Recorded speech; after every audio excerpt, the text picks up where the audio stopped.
n'y a pas d'action militaire sans objectif politique. En Afrique, la France tue plus que Covid, Ebola et Sida réunis.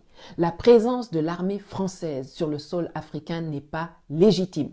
C'est une armée d'occupation qui n'a qu'une seule mission. Elle est le moyen que met en place la France pour assouvir son objectif politique qui est de consolider la colonisation française en Afrique dite francophone. L'armée française est un cancer qui se métastase à une vitesse extraordinaire chez nous. La présence de Barkhane coûte, selon les dires des officiels et parlementaires français, plus de 2 millions d'euros par jour à la France. Ça fait 1,311 milliard de francs CFA par jour. Par jour. Vous croyez que la France dépense 900 millions d'euros, soit près de 600 milliards de francs par an pour les beaux yeux des Africains parce qu'ils nous aiment? Mais non!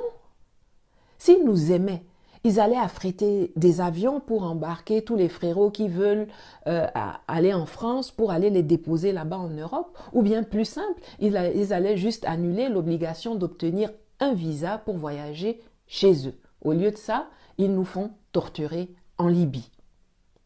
S'ils sont là depuis toutes ces années, c'est parce qu'ils gagnent plus qu'ils ne dépensent. Nos guerres sont leur business. Ils les initient, ils les financent, ils les entretiennent. Ils nous pillent, ils nous exploitent, ils nous martyrisent et ils nous assassinent. Ce sont nos ennemis, au même titre que les djihadistes qu'ils prétendent nous aider à combattre. Chaque soldat français qui tombe en Afrique, c'est un ennemi qui tombe. Eux pleurent leurs 57 agents perdus au Sahel, mais qui pleurent nos centaines de soldats morts?